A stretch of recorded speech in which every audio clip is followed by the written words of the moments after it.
Témoignage de Hale, ancien sataniste Jean-Marc Mutombo, chapitre 1. Origine. Je suis né dans la province de Katanga en 1964. Lorsque mon père est mort, je suis passé sous la responsabilité de mon oncle qui vivait dans la capitale du Congo et qui fut profondément affecté par la mort de mon père. Plus tard, il m'envoyait à l'école et a commencé à financer mes études. Mon oncle était encore à l'université quand il a commencé à financer mes études. Quand il a obtenu un emploi, il a été envoyé à la province équatoriale et il m'a emmené avec lui. Mais après un certain temps, sa femme a commencé à me maltraiter. J'ai commencé à souffrir l'injustice de la part de sa femme qui était sans enfant et jalouse de l'attention que je recevais de son mari. Elle a réussi à intoxiquer son mari contre moi. En conséquence, mon oncle a commencé à accumuler le rancœur et rejet en mon égard. À la fin, mon oncle me chassa de la maison et je suis devenu sans abri dans la rue. Je ne pouvais pas supporter ceci. C'était trop pour moi, donc j'ai décidé de me suicider.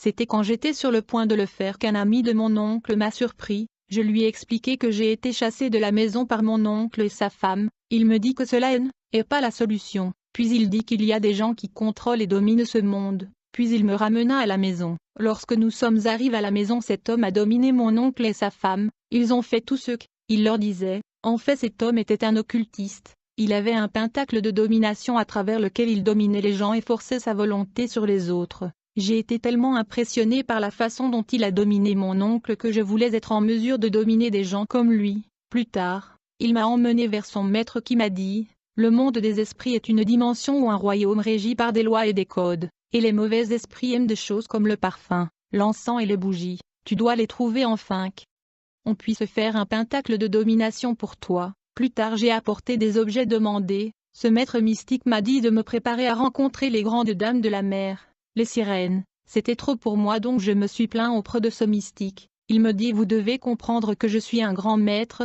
je travaille avec des mondes mystiques et je collabore avec les êtres invisibles de la mer, les êtres du deuxième ciel et de la forêt. Bien-aimé, il y a un domaine invisible que les chrétiens ne doivent pas ignorer. Pendant les 10 ans que je passa dans l'occultisme, je combattais les pasteurs et je disloquais les églises. Les chrétiens sont systématiquement attaqués par le monde obscur du diable. J'ai dit au maître mystique que je suis trop jeune pour voir les grandes dames de la mer.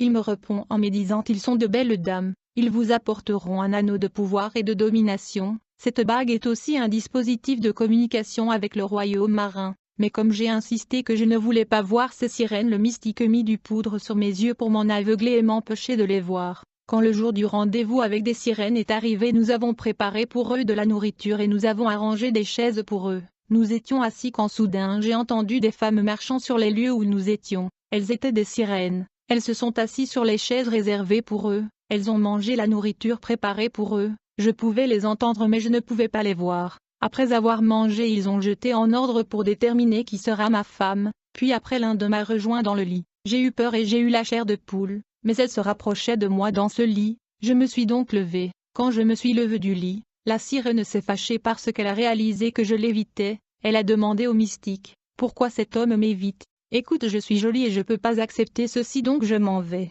Car cet homme se comporte comme si nous n'étions pas assez jolis pour lui, donc nous nous en allons. Mais au lieu de le tuer, nous le laisserons vivre, mais nous ne lui donnerons pas ce que nous lui avons apporté. » Alors j'ai entendu le claquement de la porte. C'était le départ de ces sirènes de l'eau. J'étais émotionnel parce que quand vous invitez les sirènes de l'eau et vous vous comportez comme ça, vous mourrez ou vous devenez fou. Il y a des lois dures et rigides régissant le royaume des ténèbres. Le mystique qui a appelé les sirènes n'était pas content. Il a dit que ce sont des esprits supérieurs qui sont venus pour vous aider. Mais regardez comment vous les avez traités. Ils auraient pu vous tuer. Plus tard, le mystique a décrit le pentacle de la domination sur un parchemin. C'était un cercle avec une croix à l'intérieur, et 4 lettres autour de la croix. Ces 4 lettres sont les abréviations du nom de 4 démons de domination. Ces 4 démons sont de la classe de domination. Le parchemin est une feuille rare utilisée en occultisme pour écrire la prière magique et le talisman. Le mystique me dit, pour dominer les gens, vous devrez introduire votre main dans votre poche et tenir le parchemin,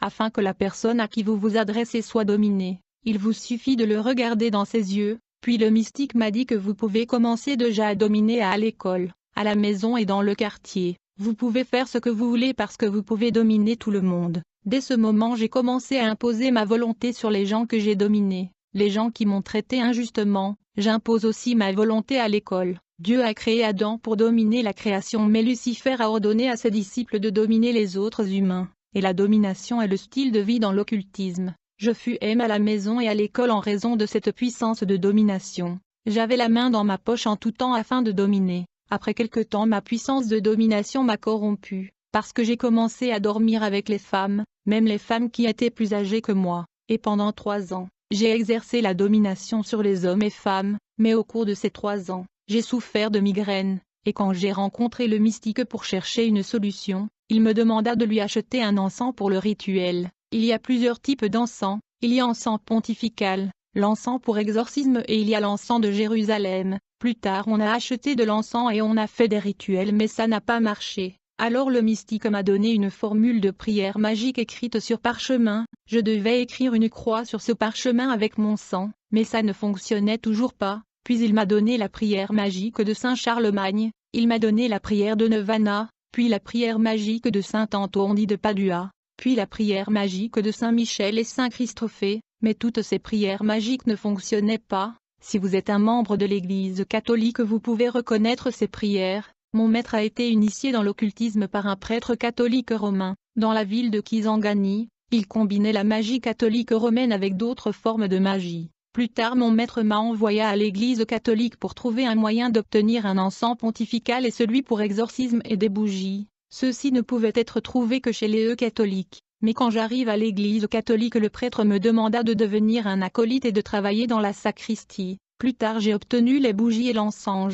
et les donne au maître mystique mais le mystique n'a pas réussi à me guérir. Là à l'église catholique tout le monde m'a aimé parce que j'ai appliqué mon pouvoir de domination. Donc j'ai décidé de rester dans le catholicisme pour devenir acolyte dans cette paroisse. Chapitre 2, le royaume du cimetière et le monde des morts. Alors le prêtre catholique le père Cory Becker offrit de m'initier dans l'occultisme. Il me dit je veux vous montrer le mystère et les réalités de cet univers. Puis il me dit je sais que vous êtes un orphelin bien que je ne lui ai jamais révélé cette information. Quelques jours plus tard, c'était après une messe de soir, nous sommes allés ensemble au marché acheter des vêtements et de la nourriture avec le prêtre.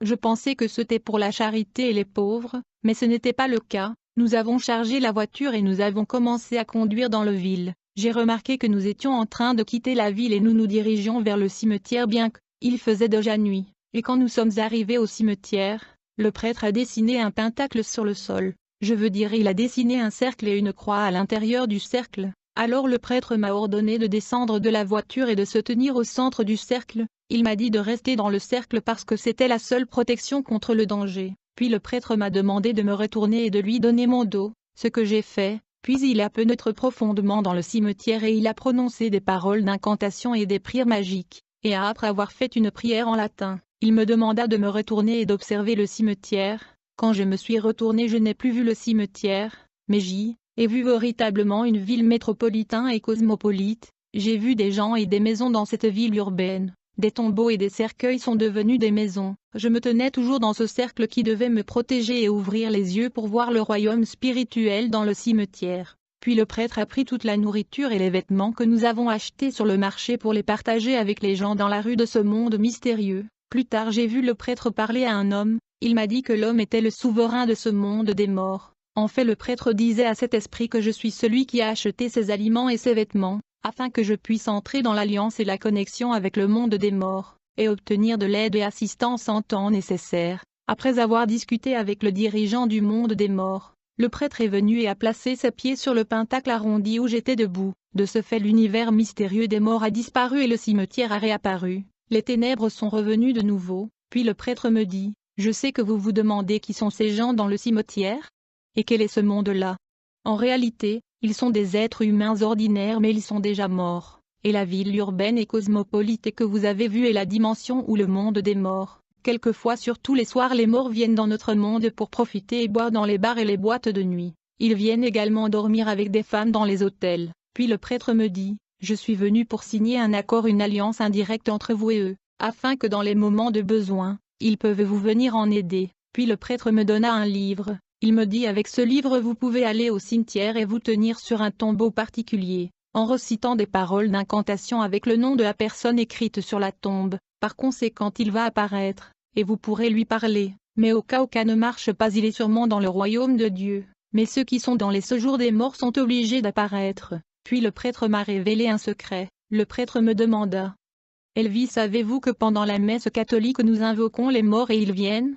J'ai répondu que je n'ai jamais vu un. Oui, ils viennent, mais les gens ne les voient pas, dit le prêtre, parce qu'ils n'ont pas les yeux pour voir. Mais tous les prêtres catholiques peuvent voir les morts pendant la messe parce que nous sommes les initiés. Puis le prêtre catholique romain a récité une prière que nous faisons pendant la messe. Cette prière a été approuvée par le Vatican pour l'invocation des morts. Cette prière est appelée rite congolais. Cette prière est dérivée du rite romain. Dans cette prière nous appelons les saints ou les morts pour venir et nous rejoindre dans la messe. Et ils viennent, mais les gens ne font pas attention à leurs mots. Les gens ne les voient pas parce qu'ils ne sont pas les initiés, mais les prêtres catholiques peuvent le voir parce qu'ils sont initiés. Puis le prêtre me révéla que la canonisation n'est pas différente des traditions et des coutumes africaines. En fait, quand un Africain perd un être cher, quelquefois ils prennent les ongles ou les cheveux de la personne décédée. Comme résultat, l'esprit de la personne morte suivra ces choses. C'est exactement ce qui se passe dans le processus de canonisation catholique romaine. Le prêtre m'a dit que quand un prêtre meurt, nous prenons ses os et nous le broyons, et nous l'appelons relique. Et quand nous construisons une nouvelle paroisse, nous enterrons une partie de ces os sur le fondement de la nouvelle paroisse, et nous donnons le nom de ce prêtre à la paroisse nouvellement construite. Cette paroisse portera le nom du prêtre dont les os sont enterrés aux fondations à la nouvelle paroisse. Nous nommons la nouvelle paroisse après le défunt prêtre. Comme je l'ai dit, l'esprit du défunt prêtre suit ces choses dans la nouvelle paroisse, et cette procédure est appelée canonisation. Le prêtre local ne peut pas célébrer sa messe sans invoquer d'abord l'esprit du prêtre dont les os sont enterrés sur la fondation de la paroisse et dont le nom est donné à la paroisse. Le prêtre aura à réciter ce qu'on appelle la litanie des saints. Au cas où la paroisse s'appelle Saint-Andre, le prêtre dira: Saint-Andre, gardien de notre paroisse, venez rassembler avec nous et écoutez notre invocation. Soyez avec ceux qui viennent célébrer la messe aujourd'hui. Cette invocation est appelée la litanie du saint. En fait, une portion de l'os du prêtre canonisé est placée sur la table, est aussi appelée relique. La magie catholique est appelée magie sacrée. Après l'incident dans le cimetière, le prêtre a estimé que j'étais assez fort pour supporter les vibrations des esprits invisibles, parce que parfois ils causent la panique et terreur. Mais je pouvais le supporter. Le prêtre a clairement dit que les morts et l'esprit des ancêtres assistent à la messe catholique, mais vous devez être initiés comme des prêtres pour les voir. Pourtant beaucoup de saints catholiques étaient dans magie et le franc-maçon. Le père Becker a décidé de m'exposer au monde de la magie et de l'occultisme. Il m'a invité à sa bibliothèque secrète pleine de livres occultes. Il y avait tout genre de livres mystérieux et ésotériques. Il m'a donné accès à ces livres mystiques et magiques. Le premier livre que j'ai lu dans cette mystérieuse bibliothèque a été appelé l'art de parler. Selon ce livre, chaque être humain a la capacité de parler et de comprendre toutes les langues du monde. Et selon ce livre, chaque humain a la capacité de comprendre la langue de tous les animaux du monde, y compris la langue des oiseaux dans le ciel, le langage du poisson dans l'eau et les animaux dans la forêt. Le livre explique que cette capacité est désactivée par Dieu, mais elle peut être activée par une prière spécifique. C'est après avoir fait la prière recommandée par le livre que ma capacité à comprendre toutes les langues du monde, y compris celle des animaux, a été activée. Je suis devenu capable de comprendre les oiseaux dans le ciel, les poissons sous l'eau, et les animaux se déplaçant à la surface. Une prière magique suffit à activer cette capacité. Je me souviens que j'allais visiter le prêtre quand j'ai entendu un oiseau sur l'arbre signalant à un autre oiseau d'être prudent de ma présence. Quand j'ai entendu des oiseaux parler, j'ai été stupéfait et émerveillé. Plus tard, j'ai vu un groupe de fourmis chantant et ils se motivaient à travailler. Cette capacité à comprendre le langage des animaux était devenue une distraction. J'ai demandé au prêtre de m'aider à désactiver cette faculté. Le prêtre a rigolé et m'a indiqué la prière à la fin du livre pour désactiver cette faculté. Après avoir fait cette prière, je ne pouvais plus comprendre les langues des animaux. Depuis ce jour, je suis devenu plus proche de ce prêtre belge. Plus tard, il m'a donné un deuxième livre appelé l'Invocation des morts. Le livre contient prières magiques. Le prêtre me dit que vous pouvez aller au cimetière et se tenir sur une tombe ou un cercueil précis et invoquer l'esprit de la personne enterrée dans cette tombe. Il apparaîtra s'il n'est pas dans le royaume de Dieu. Par conséquent, j'ai commencé à invoquer les esprits des morts et les mettre sous mon service. J'utilisais l'esprit d'un mort pour m'aider dans la pratique magique pour le spectacle que je faisais dans le cirque. L'esprit de cet homme mort est donc devenu mon esprit servant, mon serviteur. Pour faire apparaître des choses en public pendant un spectacle devant la foule, j'envoyais cet esprit servant pour prendre des choses partout, et après que l'article a été vu par la foule, je devais le faire disparaître. L'esprit servant devait donc retourner l'objet où il a pris. Dans le monde spirituel, le diable ne cesse de demander des sacrifices humains puis il a besoin des esprits humains pour les utiliser comme des démons. Chapitre 3 2. Lucifer et le voyage vers le premier ciel. J'étais encore dans la bibliothèque secrète du prêtre catholique romain quand j'ai pris un autre livre appelé Ave Lucifer. Le livre était sur la biographie de Lucifer, le décrivant comme l'un des archanges puissants créés par Dieu ayant une beauté et une sagesse extraordinaires. Mais plus tard il est devenu orgueilleux à cause de sa beauté. La Bible dit que toute grâce excellente et tout don parfait descendent d'en haut, du Père des Lumières, chez lequel il n'y a ni changement ni ombre de variation. Bien-aimés, ce que vous êtes aujourd'hui, que ça soit pasteur, un ingénieur, ou élevé dans l'autorité ou la dignité, tout ceci est un don de Dieu. Ne suivez pas le chemin de Lucifer qui a été chassé à la suite de l'orgueil, alors essayez d'être humble. Dans ce livre intitulé Ave Lucifer, il est écrit que Lucifer est tombé sur terre avec toute sa sagesse, son intelligence et sa puissance. Ils ont donné l'illustration d'un élève intelligent qui est banni de l'école en raison de son attitude, mais en dépit du fait qu'il n'a plus accès à l'école, ce qu'il a appris précédemment dans cette école reste en lui. Lucifer a été chassé avec sa beauté, sa puissance et sa sagesse. Dans la Bible il est écrit qu'il proposait de donner à Jésus la gloire de tous les royaumes de la terre, comme il l'a fait avec beaucoup des humains qui sont dans la musique, le sport, la politique, le finance, et aux universitaires. Mais Jésus lui a opposé. Après avoir lu le livre, je me suis dit qu'il doit être possible de rencontrer Lucifer face à face. J'avais 16 ans à l'époque, je me souviens on nous a dit que Lucifer avait des cornes et la queue pendant la préparation catholique pour confirmation de ma première communion. Donc après avoir lu ce livre j'étais comme confus, puisque ce livre disait le contraire et faisait éloge à Lucifer.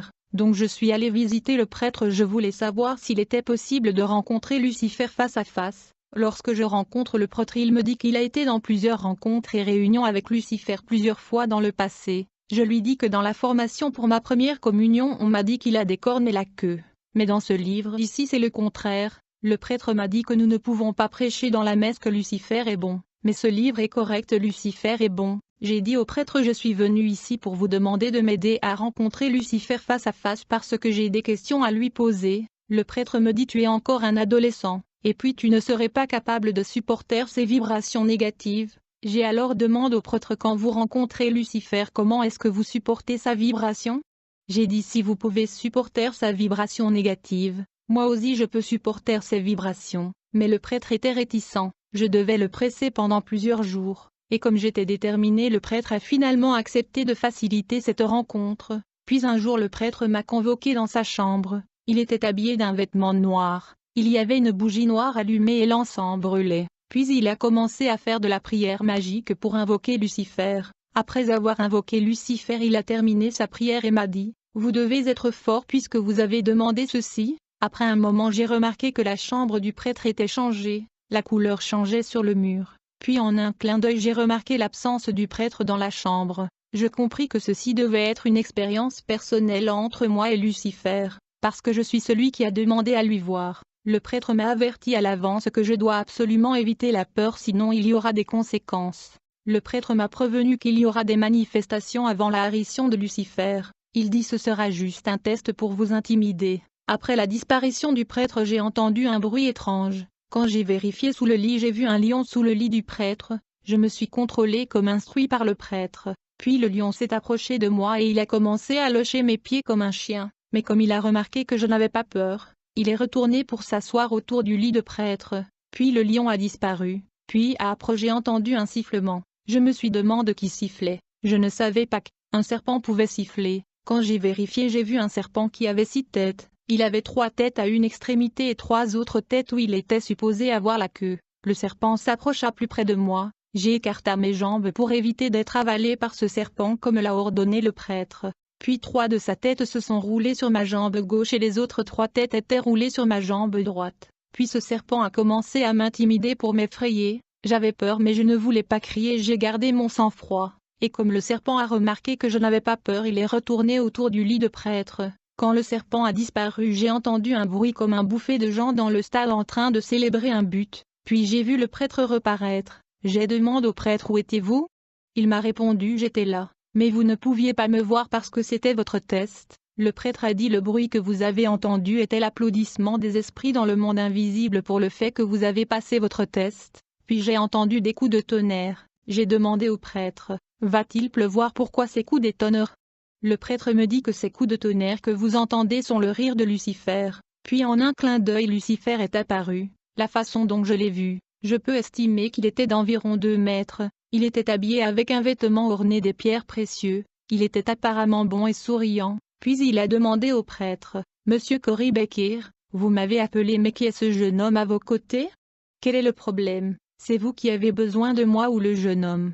Le prêtre a dit que je suis celui qui vous a appelé, mais le jeune homme est celui qui a besoin de vous. Il m'a pressé pendant plusieurs jours pour vous voir. Puis Lucifer se tourna vers moi, il était un peu curieux à cause de mon âge, puis il me demanda, « Jeune homme, avez-vous besoin de moi?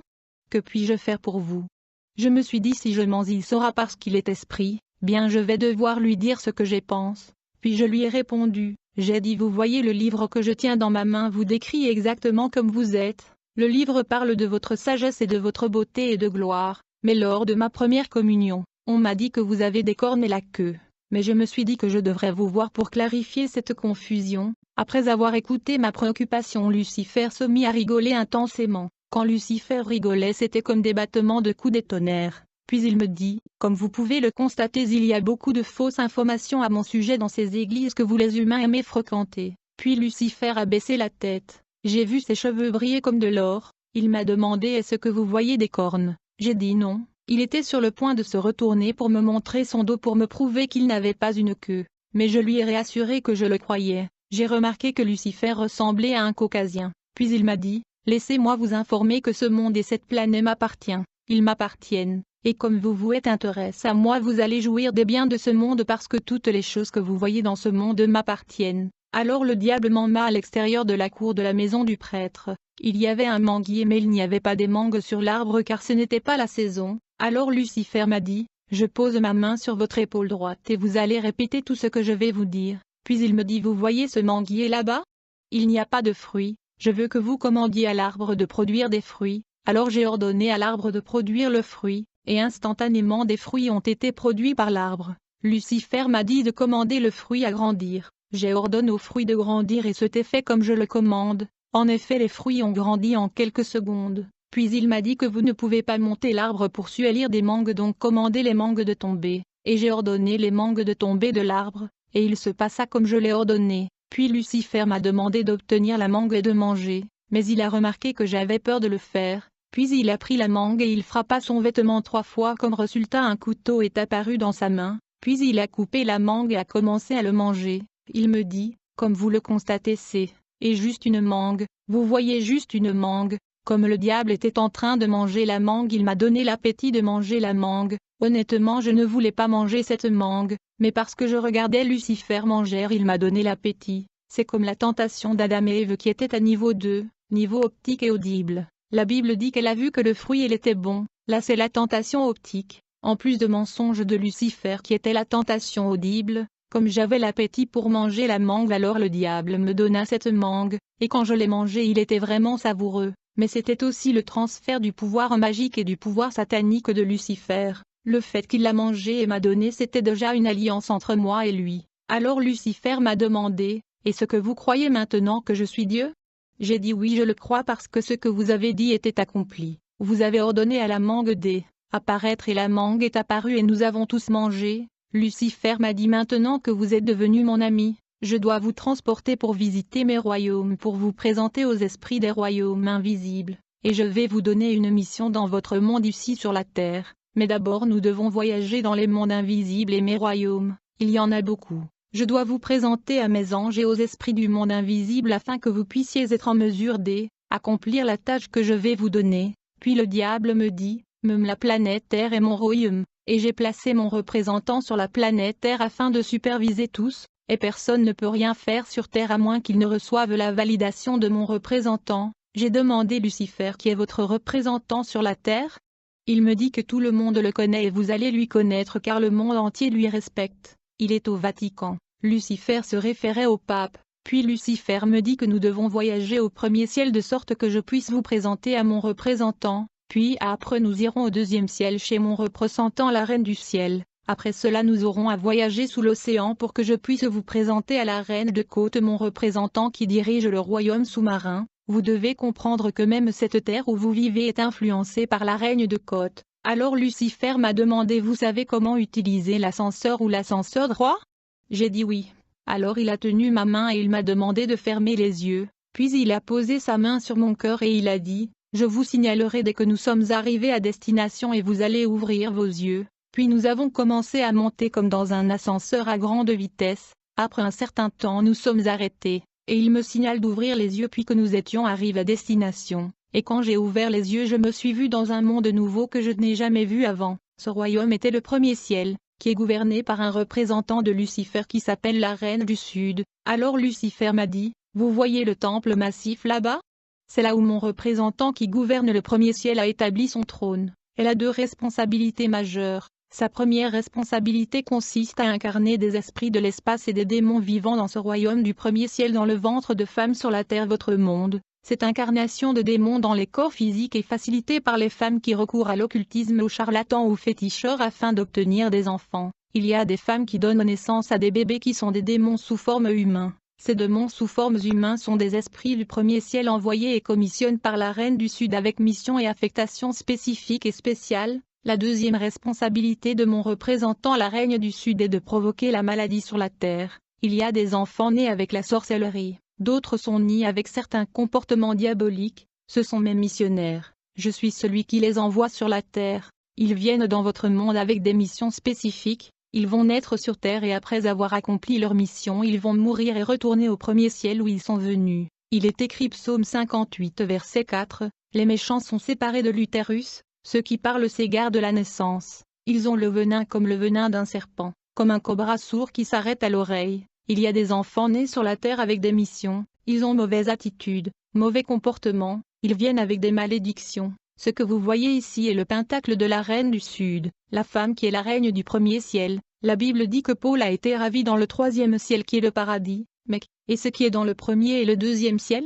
Quand une femme visite un féticheur pour avoir un enfant, il y aurait rituel et cette main que vous voyez en position levée le mystique cherchant l'aide de la Reine du Sud. Cette main qui descend vers le bas est la réponse de la Reine du Sud à un féticheur. Ce pentacle est appelé la mère de la fécondité. Ce pentacle est également utilisé par ceux qui jettent les maladies sur les gens, et le cercle que vous voyez sont représentatifs des ovaires, et la croix à l'intérieur des ovaires sont des bébés maudits qui sont des démons. Ces croix indiquent que l'enfant qui va naître sur la terre apporte la malédiction au monde, parce qu'il est maudit, il est un démon. Il y a des gens qui ont joui de la naissance de leur enfant mais ce qui suit est la misère pour eux, parce que cet enfant qui est un démon, il peut infliger à son propre corps une maladie chronique pour causer la souffrance au couple qui lui a donné naissance. Un autre enfant naîtra avec la délinquance et le désordre. Un autre enfant sera né belle, son but est de proliférer l'immoralité sexuelle en dormant avec des hommes. Ces femmes ont la domination sur les hommes et les eaux.